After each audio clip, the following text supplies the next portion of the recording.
In every era of the NBA, we have various archetypes at each position that teams covet. Each one will have various skills that pertain to their specific era, like how in the current day, shooting and positional size are notable ones that teams look for. The one fun thing about sports is how some players have skill sets that translate to various eras, and in some cases, could be even better fits for those that follow them. Now that we're deep in the offseason, this is something I thought would be fun to highlight. We always talk about how deep the talent pool in today's NBA is, but what about those who came before them? And would their games or skill sets have fit well in the present day? This will be the fourth part of a series where I'm going to highlight some of the players whose games would translate. This will allow us to celebrate the game, provide some nostalgia, and let younger fans get some insight into players they might not be familiar with. There are a lot of star lead guards in today's NBA, and offensively, teams not only want those players to be able to score in a variety of ways while being efficient, but also make teammates better. In those regards, there aren't many players who would be better fits than Steve Nash. Steve was the 15th pick in the famous 1996 draft by the Suns, though he spent his first two seasons coming off the bench, and that offseason was dealt to the Mavericks in a trade where the Suns most notably got a draft pick in return that later became Sean Marion. In his third season in Dallas under head coach Don Nelson, who would be a coach for the players ahead of their time team, Nash broke out in his age 26 season as he took on a larger role offensively and was very efficient doing so. Though in the following two seasons with the Mavs, Steve made his first two career All-Star games, and in one year was even named third team All-NBA. That 2003 Mavericks team that won 60 games was well ahead of its time. They led the league in points per game, took over 23s a night, which was very rare at the time.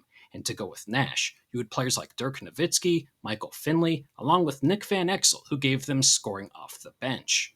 Though in the summer of 2004, Nash was a free agent and signed with the Phoenix Suns, where he'd play for a coach in Mike D'Antoni, who was entering his first full year as an NBA head coach, and as another coach who would be on the staff for the players ahead of their time team. That first year in Phoenix, the Suns won 62 games, had an offense that took the league by storm, and Nash won the first of two straight MVP awards. In Nash's ages 30 through 35 seasons with the Suns, he averaged 17 points to go with just under 11 assists a game, and had 4 years where he qualified for the 50-40-90 club, which is when a player shoots at least 50% from the field, 40% from three, and 90% from the free throw line, which is the most of any player in NBA history. To go with that, he was named to 5 All-Star games, and along with the 2 MVP awards, made 5 All-NBA teams, including being named first-team All-NBA 3 times. The scary thing is that even with those accolades, you could make the case that Nash would be even more dangerous in today's game. While a lot of star guards today take 20 or more shots a night, Steve never even averaged 15 shots a game for a single season.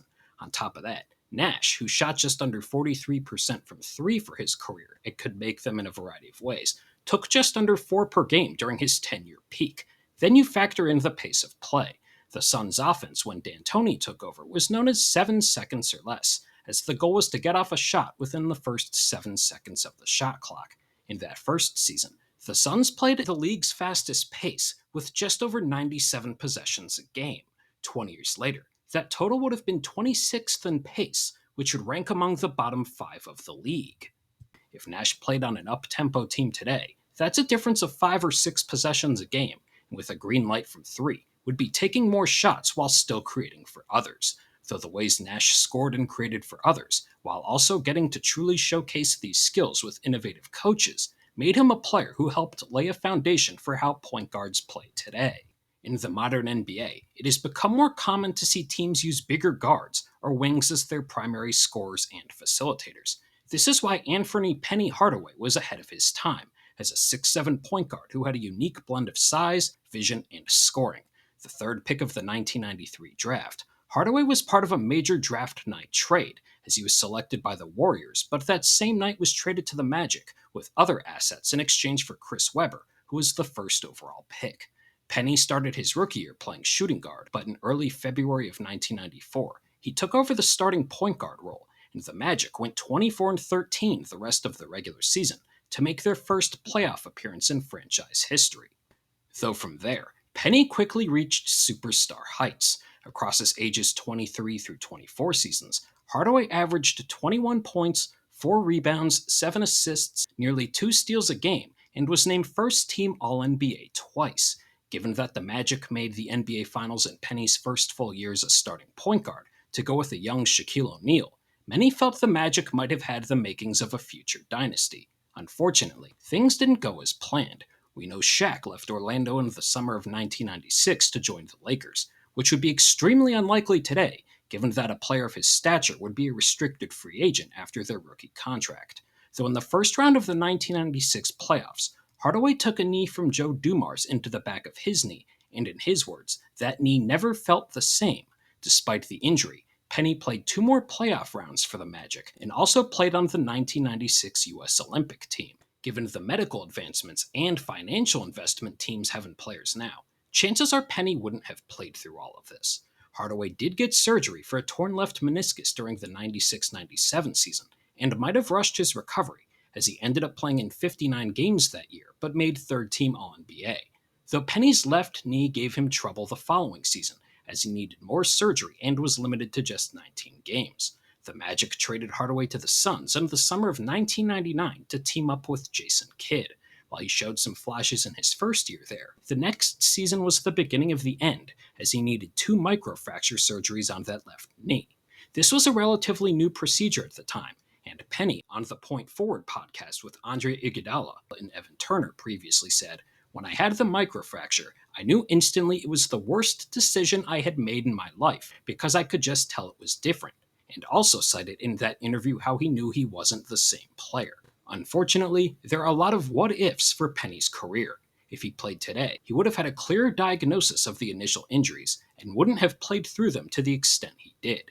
This also would have helped him retain some of the explosiveness he lost throughout his career, though Hardaway's blend of size, scoring, and vision as a lead guard made him well ahead of his time, and with more spacing in today's game, there's good reason to believe his strengths would translate.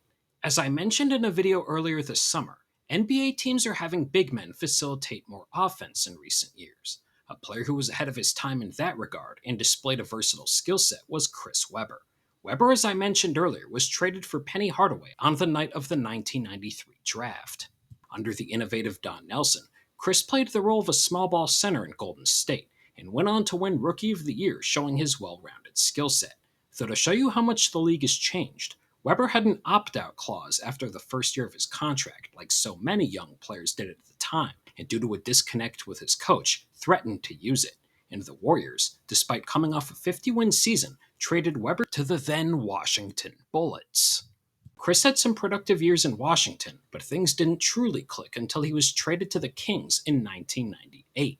During his time in Sacramento, the Kings became a perennial contender in the Western Conference, and Webber helped lead the charge. In his ages 25 through 29 seasons, Webber averaged 24 points a game to go along with just under 11 rebounds, nearly 5 assists, and 1.5 steals and blocks per game. For what was a golden era of power forwards, Webber was also recognized, as he made 5 All-NBA teams in that span.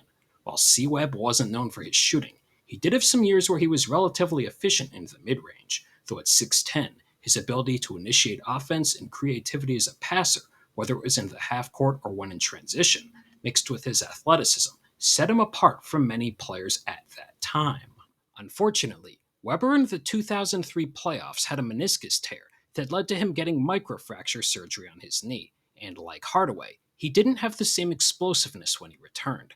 This ultimately closed the window for those Kings teams, and while he did have some decent counting stats in some seasons with the Sixers, it robbed us of truly seeing the remainder of Chris's prime, though he still went on to make the Basketball Hall of Fame.